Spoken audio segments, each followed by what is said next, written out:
Senator, how are you? I'm good, Tyrus. How are you, man? I'm, maintaining head above water. That's all you can really ask for, That's all you can ask for. Just keep it in the middle of the road, man. Yes, sir. How is my former home state?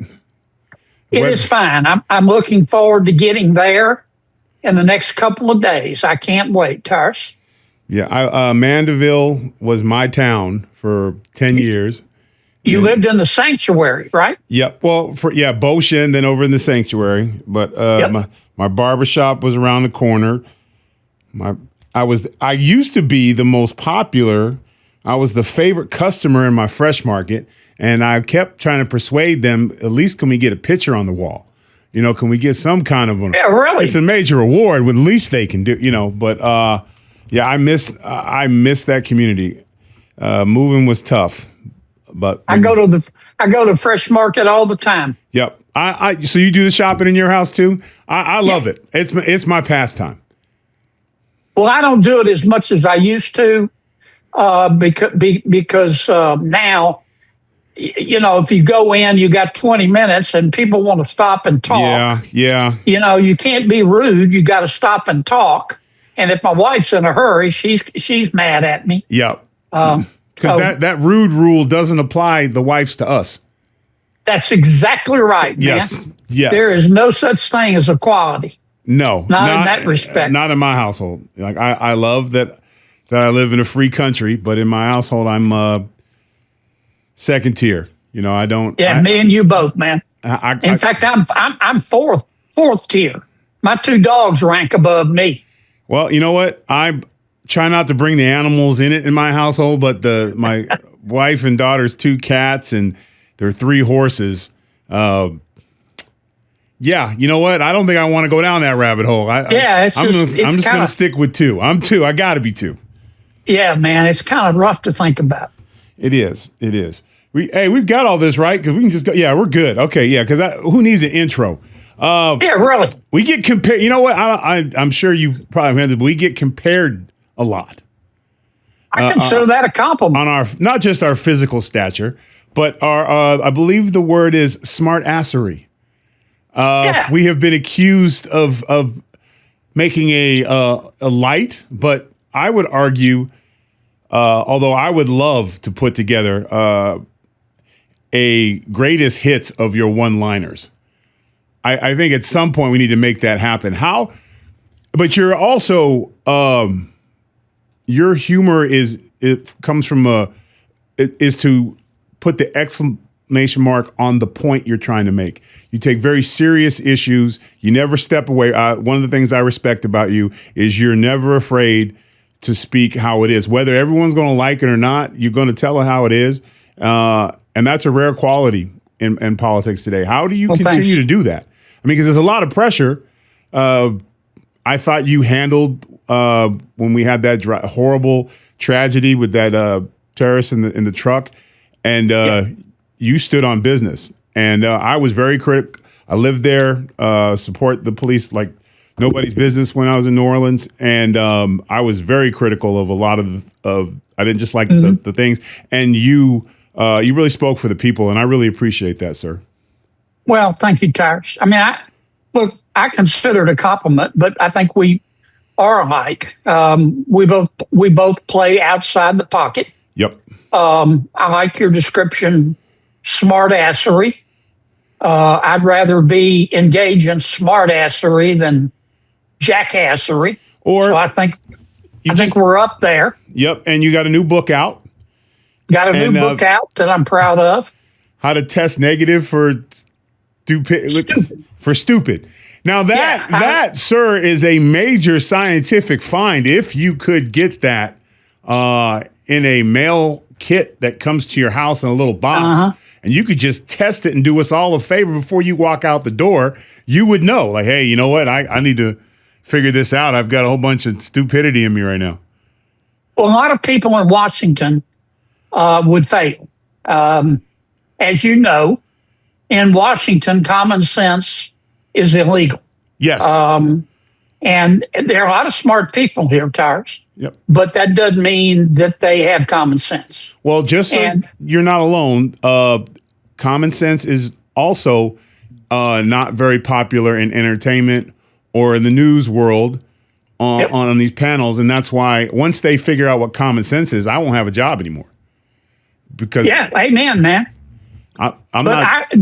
There are times in Washington when I feel inadequate, because there are a lot of smart people here.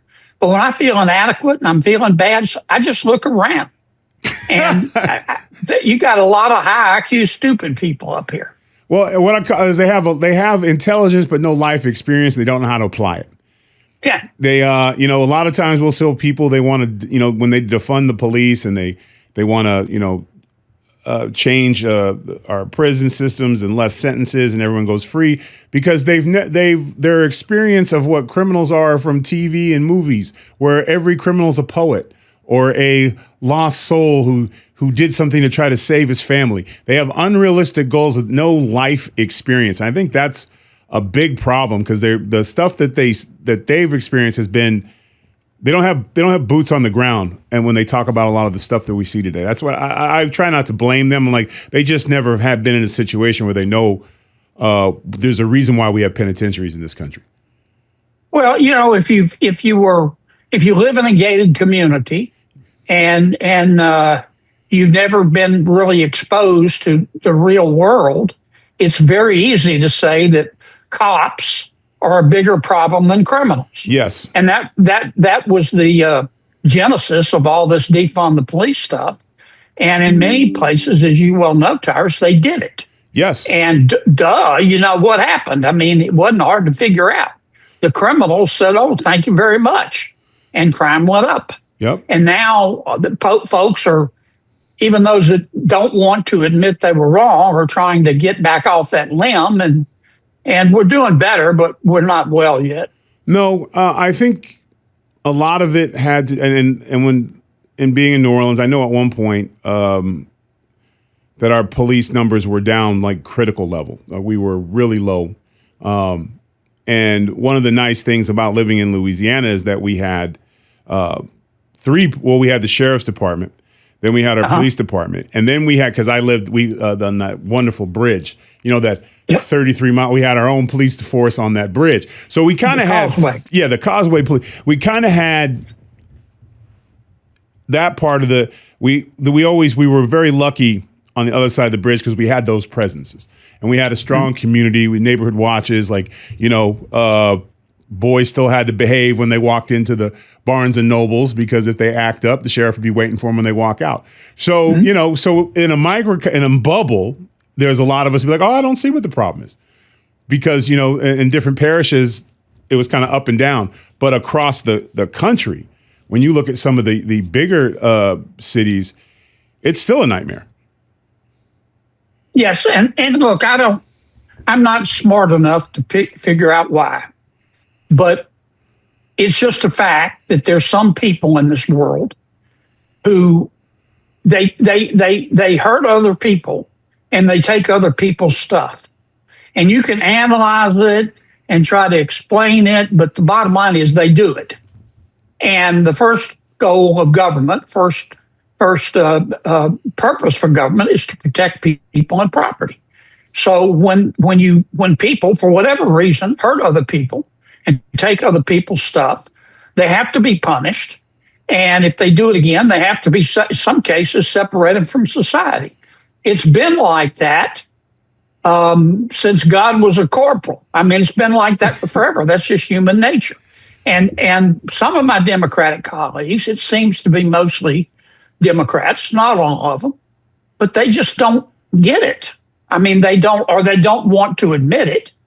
Many of them still believe that cops are a bigger problem than criminals, and many of them still believe that if a cop has to shoot a criminal, it's automatically, in every case, the cop's fault.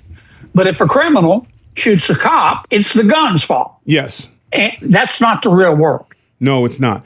And speaking of and doing a little research, you were in the treasury. You were in the treasury for 17 years. You were the treasurer? I was state treasurer. How exciting was that? Because I think when I hear treasurer, I think Oak Island. But we know that's not what it is. Wishing that you could just go around looking for treasure. But that's a very tedious numbers job. That's a long career. What made you change from that to going into the Senate? Well, look, I enjoyed being state treasurer. 17 years, I would say so. Yeah. The state treasurer in Louisiana is in charge of investing the state's trust funds and idle cash. Also, I was responsible for managing all state debt and bond issues. So it was an important job. But my job was limited primarily, Tyrus, to financial issues. And I was interested in that, but other things as well.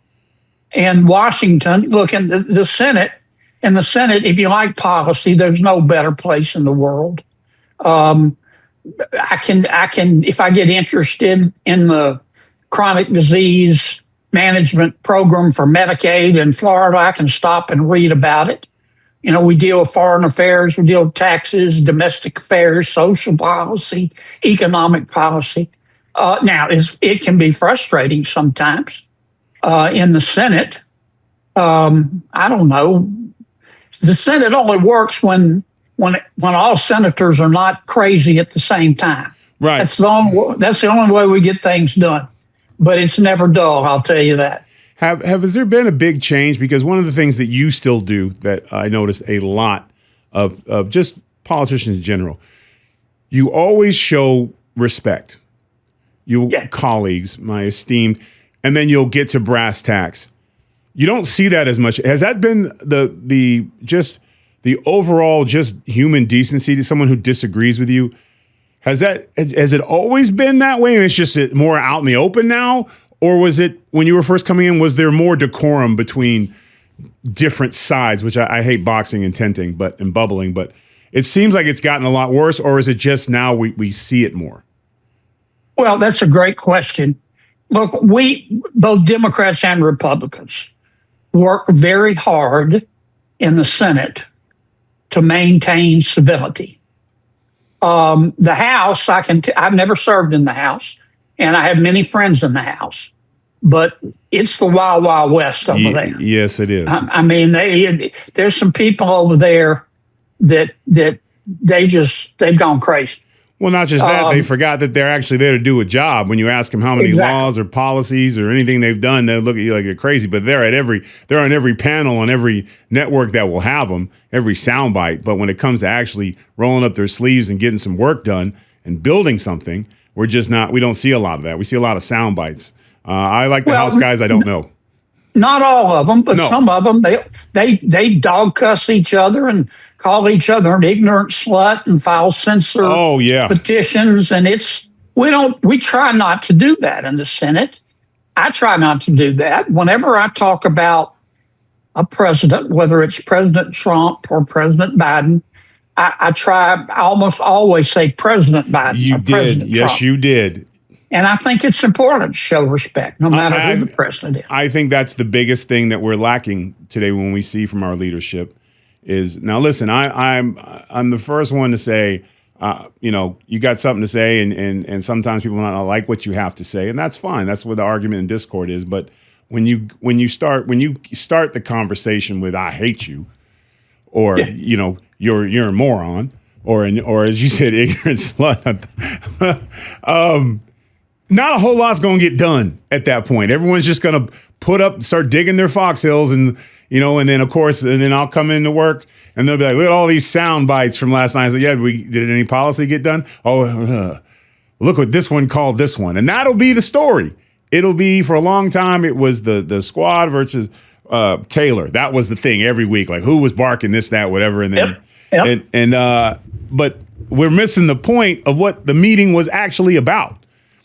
And I think one of the things refreshing about you is that even in all that mist, in your cleverness, you will still remind everybody while they're there what our purpose is here for. Then you'll hit them with a playful jab. It's enough. I think the reason why people and there's another thing. I don't think I've met anyone who has really had anything bad to say about you across the board. Republican, Democrat, Independent. It's always the same thing. He's fair, but watch what you say around him because he'll get you. Well, I don't hate anybody, Tyrus. I really don't. When when I say my prayers, I ask God, don't let me hate, because it's hard in Washington. The deck is, if you're conservative, the deck is stacked against you. But I really do. That's one of the things I pray for. Now, that doesn't mean that you shouldn't stand your ground. You should articulate clearly and succinctly in plain English where you stand on issues. You shouldn't run from them. You ought to hit them head on, but you don't have to be ugly doing it. Now, sometimes I achieve that balance. Sometimes I don't. There are times that there are things I'd take back. I wish I hadn't said, but I try not to. And that's just worked for me. I know every one of my fellow senators really well. I like all of them. Some of them I like better than others. But I respect all of them. I can tell you that. And again, another thing I just get impressed.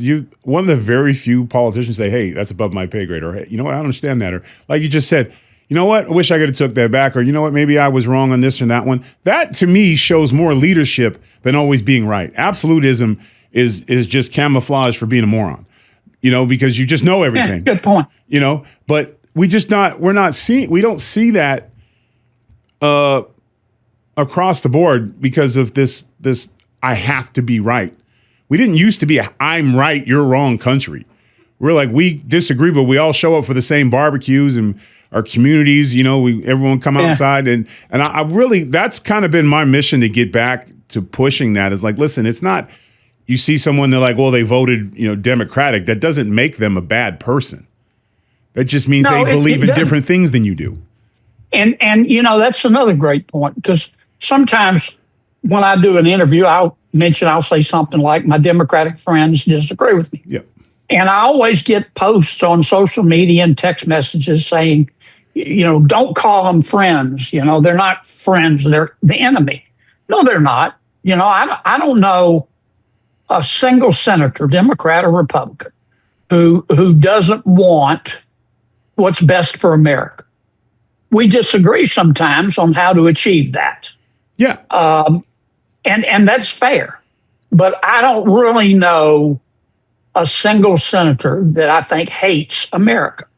There's some supporters of various senators that I think hate America. Yep. And I think there are people in our country today that express contempt for America when they should express gratitude. But under freedom of speech, they're entitled to do that. But I'm entitled to respond to them too. Yes, you are, and you do that in kind. That's one of my favorite things. Is I know we're going to get a little truth, and we're definitely going to call somebody out on something. But you, like I said, you do it in a way that I would have no problem. Be like, to my kids, this is how you debate. Watch Mr. Ken. See that you hit him with a compliment, you get him some facts. And then, if it gets a little wild, hey, don't get it twisted. The pretty face boy, I'm a tooth chipper. I can throw him with the best of them. And I always appreciate about you because whenever you show up, you look like you're there to do the job. I never feel like you're out for yourself. Well, thank you, Tyrus. The other thing you've noticed, I'm sure, in Washington, I talked about this in my book, that there's an effort by some up here to muddy the water, to make it look deep. In other words, they want to present issues as being more complicated than they are. Yes. I'm not saying that many of the issues that we deal with are not extremely complicated, but there's an effort not to explain them clearly, the pros and the cons, to people when I know they're smart enough to do that, because they don't necessarily want the American people to understand. Look, American people are plenty smart. They may not read Aristotle every day because they're busy earning a living. But if you explain this stuff to them in plain English, don't speak in Sanskrit, just plain English, they'll get it. They'll figure it out. But a lot of people in Washington don't want to do that. No, because here's the thing that I've always said. The American people, we as one of them, we can handle bad news. We can handle good news. What we can't handle is you selling us a bill of goods, peeing on our back, telling us it's rain, trying or taking things a really long way to go to one place. We saw that with a lot of with the Green New Deal and global warming, and we saw that if we don't, I think 12 years ago we had 10 years before we were gone. Yep. We had the polar bear was out of here; he was gone. Now it's more than ever. But it's that I always call it that much to do about nothing. I'm just focused on getting reelected, and that has become, I think, the big. I mean, we have people running for president right now. Yep. I can think of 20 people in the Senate that are running for president. They're not announced, but they're running. Yeah. Oh, yeah. And then just doing interviews and this. And I'm like, that's 3. I don't know what I'm doing next week. Well, I hope you're doing the show, man. Yeah. Well, you know what? And as you know this, as a man with a tremendous sense of humor, not everybody always gets the joke. And I always tell Greg on the Gutfeld show, I'm one joke away. All it takes is one joke, and that's it. But I do, because I say this often. And I'm not just because I've lived in the state that, so I think I am allowed to be critical one way or the other of you. But I always was impressed with your honesty. It was such. It was like your mutant power. He just tells you. I don't have an answer right now, guys, but I'm going to figure it out. I can go to bed with that. Yeah, he doesn't know, but Senator Kennedy is going to figure it out. Opposed to, well, we just, you don't understand the world as we know it, and this is going to be this, and it's all this blah, blah. And I'm like, so you don't know? Are we voting on this? What are we doing? Where do you stand on this? That is one of the things that I was always impressed with, is that I never ever, even though you could talk slick to an oil can, I was never confused by your message. And I think that's one of the reasons why I want to talk, because I don't really like talking to a lot, because people will come on and just start talking about their getting reelected or pushing whatever their stuff. And I wanted to talk about your books. I thought it was an amazing title. I think we haven't got a copy. You got a copy coming. It usually takes me about 3 days to knock it out. I said, my book just came out, and I thought my title was weird. What it is, America. And, and then I was looking, I said, oh, that's a great title. And I was like, wait a minute. How to test negative for, okay. Well, you won the day, sir. You won the day. That was, just a title like that, you got to read it. Now, obviously it tells your story a little bit, and it just talks about your day-to-day activities, or how you came to be, or just where your mindset's at. Like, what is like I said, we're still building this from the ground up. I was supposed to get the book this weekend, but Amazon with Christmas apparently told me I'm not going to get it always the day after. It'll be here tomorrow. But because you've had a very interesting life. It's really the book, Tyrus. It's not a policy book per se. It's more of a story book. I use stories to make my points about policy. And some of the stories are bizarre. Some of them will make you laugh, but all of them are true. I tell stories about President Trump, about President Biden, about members of the Senate. I tell stories about my meeting with President Xi in China. And in doing so, I'm trying to make people understand, help people understand, number one, that what it's really like from the inside in Washington. I'm trying to help them understand why Washington is as it is. In Washington, normal is a setting on the clothes dryer. and in Washington, but I'm also trying to help people understand it doesn't have to be this way. Right. If we would just use a little bit of common sense. And so I hope the book will make people think.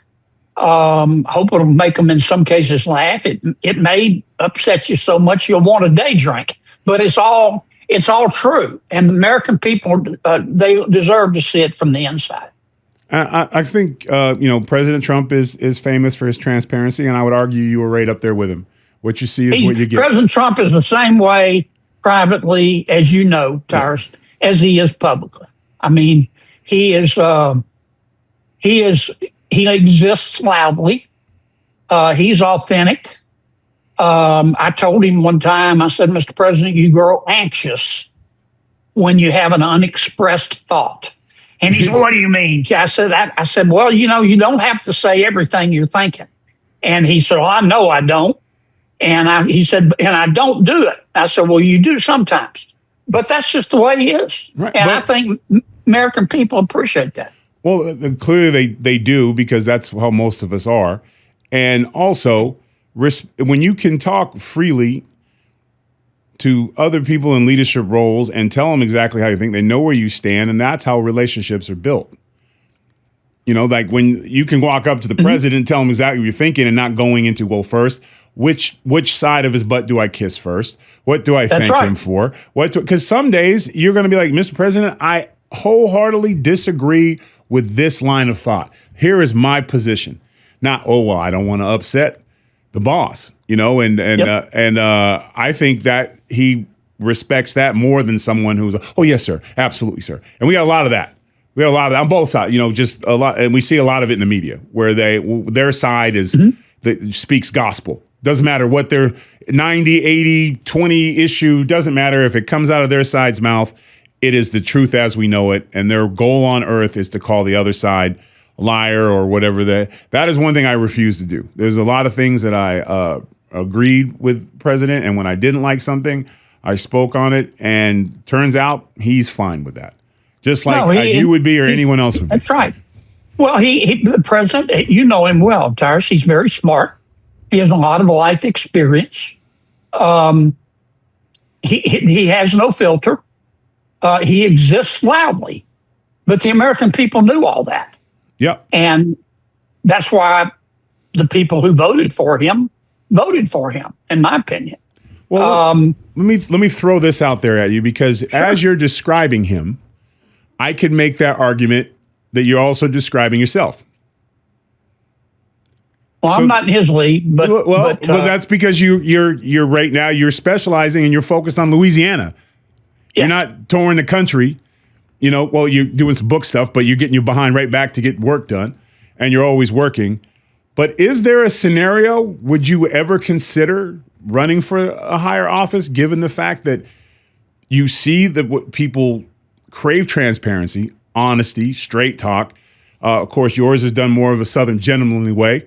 But it's still the same message. And one of the things that I think the Republican Party, and as you look down, Trump's going to be done. I know, I know the third term is real exciting and all that stuff, but if he gets a third term, I've been promised I'll get to be a nobleman, and he's gonna give me Massachusetts. We're gonna turn that place around. But if that, I'm assuming, and when that doesn't happen, the Republican Party is gonna have a real void in terms of people are going to be, you're not going to get another President Trump, but I think his style is what the American people like and appreciate. And when they're going to look for someone to keep that party going, you can't go from someone who literally is a 24/7 open book, tells you like it is, and then we're going to go back to the old way, or maybe they won't have that charisma, because I think charisma has a lot to do with it. I think so I guess my long, ridiculously winding question is to you: is there any time that you would possibly consider it? Given we've already established 3 years is too long, but to even talk about. But if called upon, would you consider it? Oh, that's not likely to happen, Tyrus. We're gonna look at President Trump. Anybody who runs for president after President Trump would make a mistake trying to be like President Trump. Everybody ought to be themselves. Well, yeah, you're a different loaf of bread, but you're still bread. And the American people can smell a phony a mile away. But one of the reasons I think President Trump has changed things dramatically in another way, but in two in particular. Number one, he is so candid. People have come to expect that from a president. Right. Number two, he's the most transparent president we've ever had. The press can never say that they don't have access to him. No. But, I met President Biden one time when he was president, and I was not alone. I mean, he just didn't interact with people. if I called President Trump today, and I know it's the case with you too, if he could take the call, he'd take the call. If I needed to come see him, he'd say, come on over. If he couldn't take the call, he'd call me back within, I don't know, 8 or 10 hours. Now, he might call me at 2 o'clock in the morning because the guy never sleeps. Yeah, I know. Brother, take a nap, please. Well, no. You're killing me. Take a nap. But those two, I mean, that's very refreshing for a president. And whether you like President Trump or don't like him, you got to give him credit for that. He shows up for the job. Let me ask you, no one really, now I was on TV for a long time saying that, my eyes don't deceive me when I'm seeing with President Biden, and I would always say I always thought his family was not looking out for his best interest. He was. We don't have to get into specifics of it, and I'm not in here to talk about controversies and all kinds of stuff. Was it frustrating as a senator not being able to have that kind of access, just for a meeting or something important? Was it very frustrating during the Biden administration? Because it seemed like, and it just nobody could ever get. And how did you deal with that? Well, it was frustrating, Tyrus, and I was one of the fortunate ones. I got one meeting with President Biden that actually lasted more than 5 minutes. We actually visited for, 30 or 45 minutes. I talked about it in my book, but that was rare. I mean, I know senators that never once even talked by telephone with President Biden over 4 years. Now, that was his style. Everybody has their own way of doing it, but I'm telling you, if you're president and you're not willing to interact with senators and Congress people, then you're not going to get much done. Yeah, how are you going to hurt you as president? How are you going to get someone to walk across the aisle when you won't even open the door? That's right. And there are instances where I was fine talking to his staff on something that wasn't terribly important, but there are times that a senator needs to talk to the president, and we understand how busy a president is, and that you can't just walk over there and knock on his door.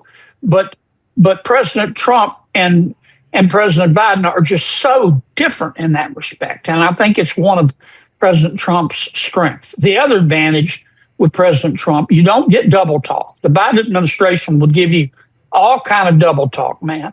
They could talk the ears off a jackrabbit and not say anything. But with President Trump and with his people, man, they don't fool around. They tell you, look, here's what I think. Here's what I like. Here's what I don't like. Here's what I agree with. Here's what I don't agree with. And I appreciate that. Yeah, I appreciate that too. And I also appreciate, I could do this with you all day. Apparently you have a busy schedule, sir. And I see a little gentleman hiding behind you. Did you do the watch yet? I see you with it. I like his tie though. I like that orange tie. His game is. He's a fashion plate, Tyrus. Yeah. I got a bunch of fashion plates in here. He's a fashion plate, I'm surrounded by young kids with dreams of being stars on TV. Not on my watch. Listen, you tell Gutfield, are you getting any work out of Gutfield, or does Greg just kind of loaf around in first gear? Has he ever been out of first gear in his life? No, well, second gear is too tall. So yeah. You have a Merry Christmas, man. You too, and this has been a pleasure. And sir, please, can we do this again? Because I'd like to. I would like to do lunch or something sometime, man. Thank you for my time in the state. It was very pleasant, and I miss it terribly. Man, you're a rock star. Come back and visit us, Tyrus. Yes, sir, always. We miss you. Yep, I miss my Pelicans. Man. All right.